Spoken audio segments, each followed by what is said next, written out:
ታገተች የተባለችው የኤርትራ ባንዲራ የምታብለበልበው ሲቡዋን የተባለች የነዳጅ ጫኝ መርከብ ስሟ የተቀየረ የኢራን ንብረት መሆኗ ተረጋገጠ። ሀያላኑ እየመረመሩት ነው። የኤርትራ ባንዲራ እያውለበለበች የተጠለፈችው ሲቡዋን የምትባለው ነዳጅ ጫኝ መርከብ ጠለፋ ለፕሬዝዳንት ኢሳያስ አፈወርቂ አገዛዝ ጣጣ ይዞ እየመጣ ነው። ይቺ መርከብ ቀደም ሲል መጠሪያ ስሟ ሲሙል ነበር። በታህሳስ 2025 የአሜሪካ የፋይናንስ ሚኒስትር ማዕቀብ የጣለባት ይቺ መርከብ የኢራን ስትሆን የነዳጅ ውጤቶች በማጓጓዝ ድብቅ የንግድ መስመር በመዘርጋት የምትከሰስ ናት። በአራት ታጣቂ የባህር ላይ ዘራፊዎች ከየመን አልሙኩላ የወደብ ከተማ በስተምስራቅ 136 ማይል ርቀት ላይ በኤደን ባህረ ሰላጤ የተጠለፈችው ይቺ መርከብ በኤርትራ ባንዲራ የምትንቀሳቀስና ሲቡዋን በሚል ስያሜ የምትንቀሳቀስ ነች። የተለያዩ መገናኛ ብዙሃን እንደዘገቡት መርከቧ የኢራን ነዳጅ ማዕቀብ ለመሸሽ በሚደረግ ድብቅ የእንቅስቃሴ መዋቅር ወይም ሻዶ ፍሊት ውስጥ የምትንቀሳቀስ መሆኗን ተከትሎ ዜናው አሜሪካንን ጨምሮ በአያላን ሀገራት ዘንድ ከፍተኛ ትኩረት ስቧል።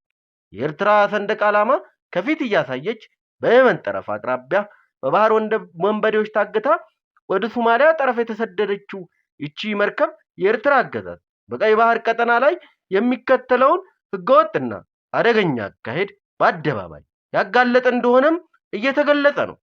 ሞሳድ ኮመንታሪ የኤርትራ መንግስት አክራሪ የእስልምና ኃይሎችን በማሰልጠን በማስታጠቅ እንዳሰማራ፣ የሱዳን እርስ በርስ ጦርነትን በማቀጣጠልና በምስራቅ አቅጣጫ የተለያዩ ብሔሮችን በማደራጀት መጠመዱ ጠቅሶ ሪፖርት ካወጣ በኋላ የተሰማው የመርከቧ ሚስጥር የኤርትራ መንግስት መዘዝ ይዞ እንደሚመጣ የተለያዩ እያስታወቁ ይገኛሉ።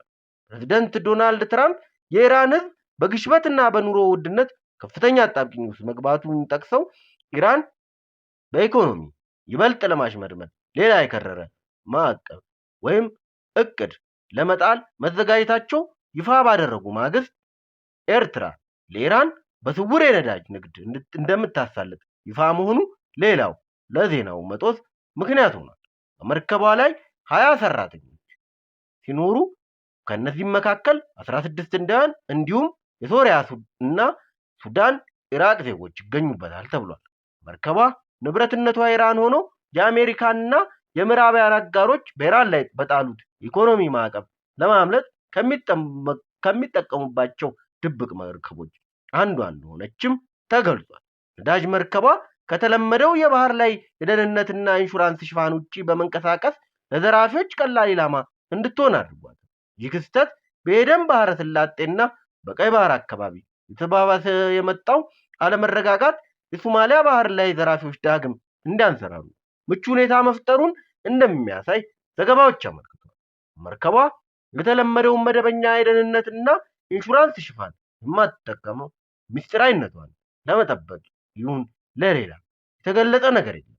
የኤርትራ መንግስት እንደዚህ አይነት ማዕቀብ የጣለባቸው የኢራን መርከቦች ራሱን ባንዲራና ከለላ መስጠቱ የአስመራው አገዛዝ በስተጀርባ ከኢራን መንግስትና ከየመን ሁቲ ታጣቂዎች ጋር የዘረጋውን ምስጢራዊ ግንኙነትና ሽርክና ቁልጭ አድርጎ የሚያሳይ ዜናውን ተከትሎ አስተያየት የሰጡ ይገልጻሉ።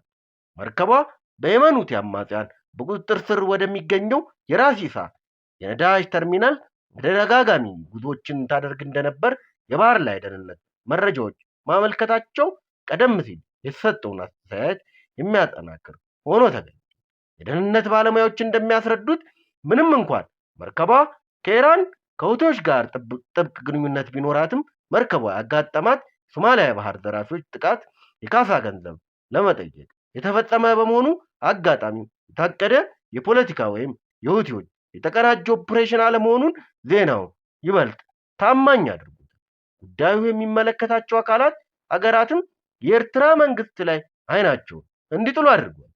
የዓለም አቀፍ ህጎች የሚያጣቅሱ እንዳሉት የኤርትራ መንግስት ማዕቀብ የጣለባትን ኢራንን ህጋዊ ሽፋን መስጠት የፈጸመው ተግባር በኢሳያስ አገዛዝ ለዓለም አቀፍ ደንቦችና ለቀጠናው ሰላም ደንታ እንደሌለው በግልጽ ለዓለም ያሳየበት እንደሆነም አመልክቷል።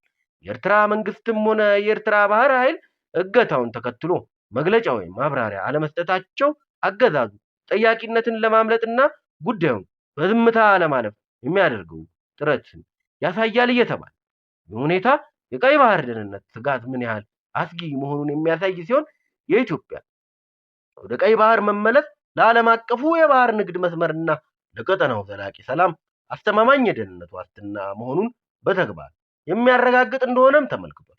ኢትዮጵያ በተደጋጋሚ የመንግስትነት ወግና ቅርጽ የሌለውን የሻዕቢያን መንግስቱ ነው በማለት በየስርቻው የሚያካሂዱትን የትርምስና የሽብር ተግባር እንዲያቆሙ እየተማጸነች መቆየቷ ይታወቃል። ሰብስክራይብ ማድረጋችሁን እንዳትረሱ።